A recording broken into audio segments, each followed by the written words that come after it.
Before the story continues, take a moment to pause. If you believe in kindness, in second chances, and in the idea that one small moment can change an entire life, please like this video, share it with someone who needs hope, comment your thoughts, and subscribe to the channel for more heart-touching stories like this. Your support keeps these stories alive. Daniel Whitmore was a name that carried weight across New York and beyond. As the CEO of a powerful real estate development firm, his signature could move millions, his decisions could reshape city blocks, and his presence could silence boardrooms. But none of that mattered as he sat alone in an upscale restaurant overlooking the Hudson River. In his tailored suit, with the watch that cost more than some people's annual rent, he looked like a man who belonged anywhere. Yet inside, he felt misplaced, exposed, and tired. The blind date had been arranged by well-meaning friends who insisted he needed to move on. They meant well. It had been 3 years since his wife,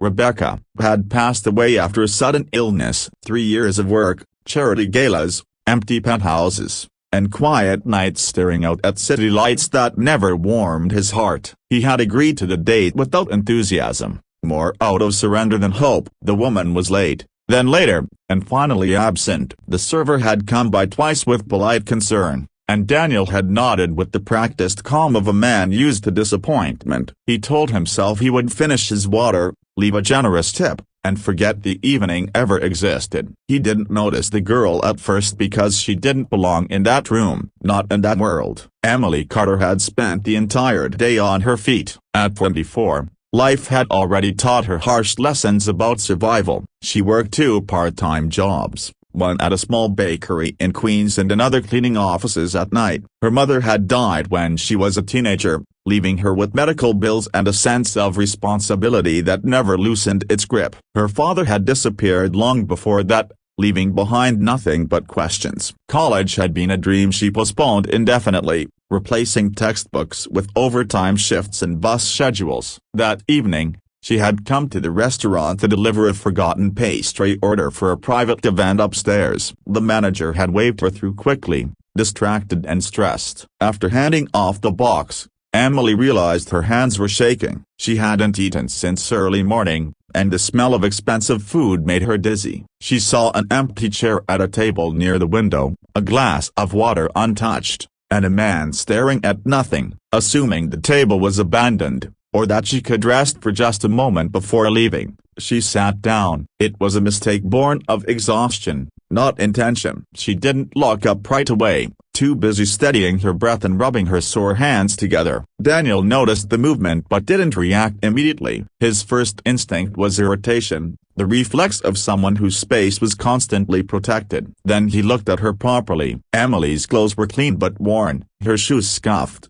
her hair pulled back simply. There was a fragility about her posture, but also something honest and unguarded. She looked like someone who didn't expect kindness from the world. Instead of speaking, instead of calling the server, Daniel stayed silent. Something about her presence filled the emptiness he had been drowning in moments earlier. When Emily finally realized what she had done, embarrassment flushed her face. She stood up abruptly, apologizing in a rush, her words tumbling over each other as she explained she thought the table was empty. She looked ready to disappear into the floor. Daniel surprised himself by asking her to sit back down, not out of charity, not out of curiosity alone, but because for the first time that evening, he felt present. He told her the truth in a simple way, that he had been stood up and that the chair was free if she wanted to rest for a few minutes. That small permission cracked something open. Emily hesitated, then sat again, carefully, as if afraid the moment might vanish. She explained her delivery job,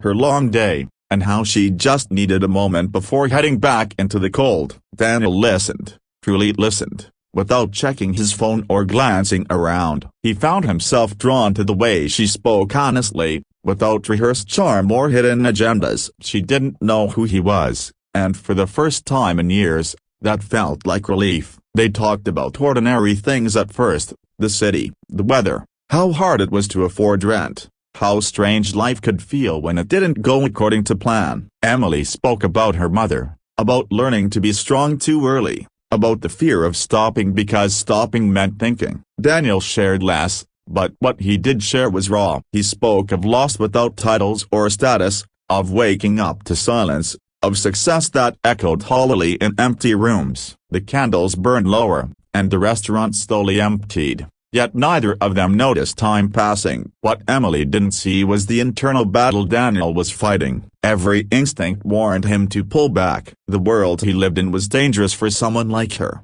full of people who use generosity as leverage and kindness as control. He had seen it too many times. But there was no calculation in Emily's eyes. No hunger for advantage. She didn't even ask what he did for a living. She simply saw him as a man who looked tired. When the server returned, confused but discreet, Daniel ordered food for both of them without hesitation. Emily protested weakly, worried about cost. But hunger won. The meal felt almost sacred, not because of luxury, but because it was shared without expectations. For Emily, it was the first time in years she had eaten without counting dollars in her head. For Daniel, it was the first time in years he felt warmth without guilt. The challenges came quietly afterward. Daniel offered to call her a car home, and Emily hesitated again, pride and fear warring inside her. She wasn't used to accepting help, especially from someone she barely knew. But the night was cold, and exhaustion won again. When they parted,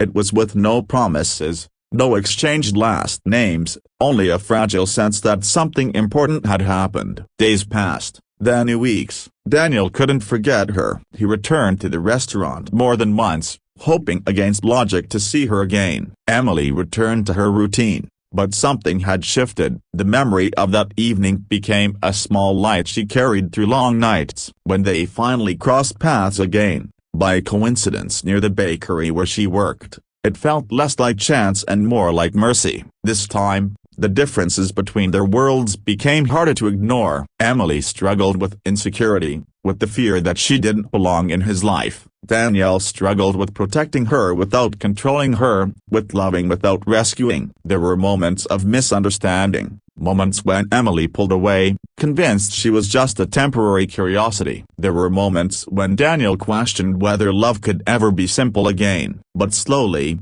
gently, they chose honesty. Daniel revealed who he was, not with grandeur, but with humility. Emily reacted with shock, then distance, afraid of being swallowed by a world that had never made space for people like her. It took time, patience, and consistent kindness for her to believe that he saw her as an equal, not a project. What changed everything was not money or status, but action. Daniel supported Emily's dream of going back to school, not by paying her way immediately, but by helping her find scholarships, flexible programs, and believing in her intelligence. Emily, in turn, taught Daniel how to live in the present again, how to find joy in simple routines, how to grieve without closing his heart.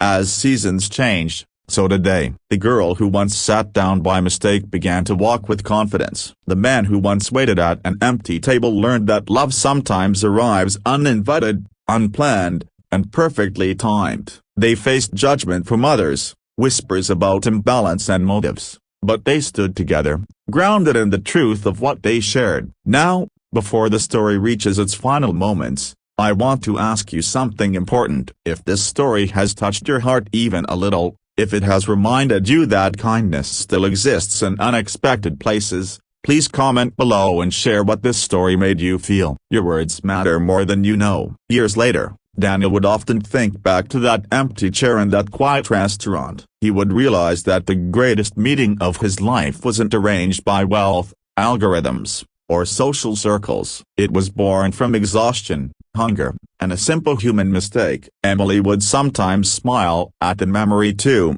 knowing that sitting down for just a moment had given her a future she never dared imagine. And if this story moved you, if it reminded you that love can find us when we least expect it, please like this video, share it with someone who needs hope, and subscribe to the channel. Your engagement helps stories like this reach hearts that need them most. Sometimes, the table meant for someone else is exactly where your life begins.